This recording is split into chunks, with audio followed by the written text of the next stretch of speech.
আসসালামু আলাইকুম রহমতুল্লাহি বারাকাতু। সুপ্রিয় শ্রোতা ভাই বোনেরা, আমরা ধারাবাহিকভাবে জানছিলাম যে নওয়াকিদুল ঈমান, ঈমান ভঙ্গের কারণসমূহ সম্পর্কে আজকে দ্বিতীয় একটি কারণ উল্লেখ করব। সেটি হচ্ছে যে আল্লাহ সুবহানাহু ওয়া তাআলার সন্তুষ্টি লাভের জন্য অন্য কোনো ব্যক্তিকে মাধ্যম হিসেবে গ্রহণ করা। এটা করলেও কিন্তু আমাদের ঈমান ভেঙে যাবে।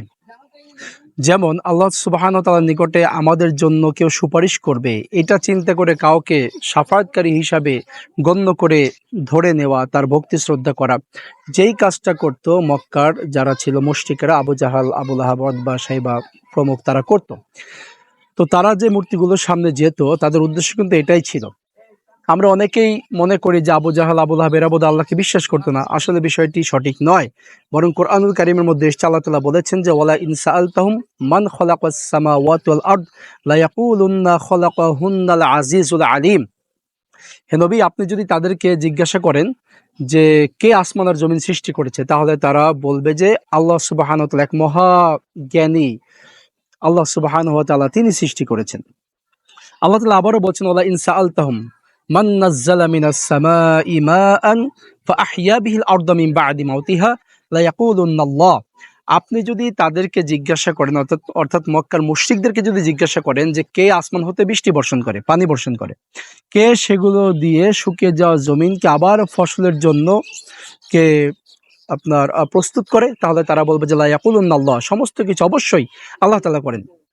এমনিভাবে আল্লাহ তাআলা বলেছেন যে আপনি যদি তাদেরকে জিজ্ঞাসা করেন যে মান সাখখারা শামস ওয়াল কমার, কে আসমানের আপনার চন্দ্র সূর্যকে নিয়ন্ত্রণ করে, পরিচালনা করে, তারা বলবে যে লা ইয়াকুলুন্নাল্লাহ, আল্লাহ তাআলা সমস্ত কিছু করে থাকেন। এরপর আল্লাহ সুবহানাহু ওয়া তাআলা তিনি কোরআনুল কারীমে অন্যত্র উল্লেখ করেছেন যে ওয়ায়াবুদুনা মা লা ইয়াদুররুহুম ওয়া লা ইয়ানফাউহুম ওয়া ইয়াকুলুনা হাউলাই শুফাআউনা ইনদাল্লাহ। আপনি যদি তাদের কাছ থেকে জানেন যে তাদেরকে যদি জিজ্ঞাসা করেন যে তোমরা এই যে এদের উপাসনা করছো, যাদের তোমরা উপাসনা করছো, এরা তো তোমাদের কোনো ক্ষতিও করতে পারে না, তোমাদের কোনো ক্ষতিও করতে পারে না, তোমাদের কোনো ভালো কাজও করতে পারে না, উপকারও করতে পারে না, তাহলে কেন তোমরা এদের কাছে গিয়ে ধর্ণা ধরছো? ওয়ায়াকুলুনা হাউলাই শুফাআউনা ইনদাল্লাহ। তাহলে এরা বলবে যে আমরা যাদের কাছে যাচ্ছি, যে মূর্তিগুলোর কাছে যাচ্ছি, এই মূর্তিগুলো হচ্ছে বুজুর্গদের মূর্তি, এদের কাছে যাচ্ছে এজন্য যে এরা আল্লাহ তাআলার নিকটে সুপারিশ করবে, শাফায়াত করবে আমাদের জন্য। অন্য জায়গায় আল্লাহ তাআলা বলেন যে তাদের কাছে তারা এজন্য যায় যে লিয়ুকাররিবুনা ইলাল্লাহি যুলফা, যে এরা আল্লাহর নিকটবর্তী আমাদেরকে করে দিবে। তো মক্কার এই মুশরিকেরা, তারা যে মুশরিক ছিল অন্যতম আরেকটি কারণ হচ্ছে যে তারা বড় বড় মূর্তিগুলোর কাছে যেত, যে এই বুজুর্গদের মূর্তির কাছে যাই, বুজুর্গরা খুশি হবে, আল্লাহ তাআলার নিকটে আমাদের জন্য সুপারিশ করবে, আল্লাহ তাআলার নিকটবর্তী আমাদেরকে করে দিবে। এই একই চিন্তা কিন্তু আমাদের এই সমাজে অনেকে রয়েছে। তারা বিভিন্ন দরবারে, দরগাহে যায়, পীরের কাছে যায়, এই জন্য তারা জানে যে নিশ্চিত এই পীর আল্লাহর কাছে আমাদের জন্য সুপারিশ করবে। অথচ এই পীর যে সুপারিশের যোগ্য, এটা তাকে কে জানালো? এটা সে কিভাবে বুঝতে পারলো? সুতরাং সুপারিশ এটা একমাত্র আল্লাহ সুবহানাহু ওয়া তাআলার নিয়ন্ত্রণে। তিনি বলেছেন মান যাল্লাযী ইয়াশফাউ ইনদাহু ইল্লা বিইজনিহি, এমন কে আছে যে আল্লাহর অনুমতি ব্যতীত সুপারিশ করবে?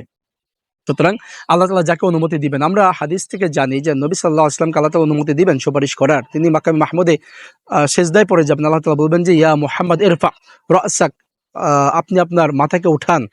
আপনি আমার কাছে কারোর জন্য যদি সুপারিশ কামনা করেন, সেটা আপনি বলুন, আমি সেটাকে গ্রহণ করব। তবে আল্লাহ তাআলা নির্দিষ্ট করে দিবেন এই এই ব্যক্তির জন্য সুপারিশ আপনি করতে পারবেন।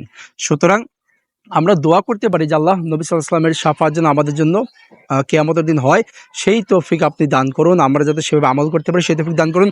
এভাবে দোয়া করতে পারি, কিন্তু দুনিয়াতে কাউকে সুপারিশকারী হিসাবে আল্লাহর কাছে আমাদেরকে নিয়ে যাবে, পৌঁছায় দিবে, তরাইয়া দিবে, এরকম মধ্যস্থতা যদি কাউকে ধরি, তাহলেও কিন্তু আমাদের ঈমান থাকবে না। সুতরাং প্রিয় ভাইরা, আমরা যদি ঈমানটাকে হেফাজত করতে চাই, আল্লাহর কোনো বান্দাকে বা কোনো বস্তুকে, কোনো কিছুকে আল্লাহর নিকটবর্তী আমাদেরকে করে দিবে, এইটা চিন্তা করা যাবে না। একমাত্র আমলে সলেহ করতে হবে, নেক আমলের মাধ্যমে আল্লাহর সন্তুষ্টি লাভের উদ্দেশ্যে নেক আমল করতে হবে, এবং নেক আমলের মাধ্যমে আল্লাহ তাআলা সন্তুষ্ট হবেন, তার রহমত আমাদের উপরে বর্ষিত হবে, এই চিন্তাটাই করতে হবে। এবং আমরা মাধ্যম হিসেবে নিব মুহাম্মদ রাসূলুল্লাহ সাল্লাল্লাহু আলাইহি ওয়াসাল্লামের যেই ইবাদতের পদ্ধতি, সেটাকে, সেই পদ্ধতি অনুযায়ী আমরা ইবাদত করব আল্লাহ সুবহানাহু ওয়া তাআলার সন্তুষ্টি লাভের আশায়। আর অন্য কোনো ব্যক্তিকে, কোনো কিছুকেই মাধ্যম হিসেবে ধরা যাবে না, আল্লাহর কাছে নিয়ে যাবে, তরাইয়া নিবে, এ ধরনের মাধ্যম হিসেবে ধরা যাবে না, নাহলে কিন্তু ইমান ভেঙে যাবে। আল্লাহ তাআলা আমাদেরকে ইমানটাকে হেফাজত রাখার তৌফিক দান করুন, ইমান সহকারে ইবাদতগুলোকে করার তৌফিক দান করুন। আল্লাহুম্মা আমিন।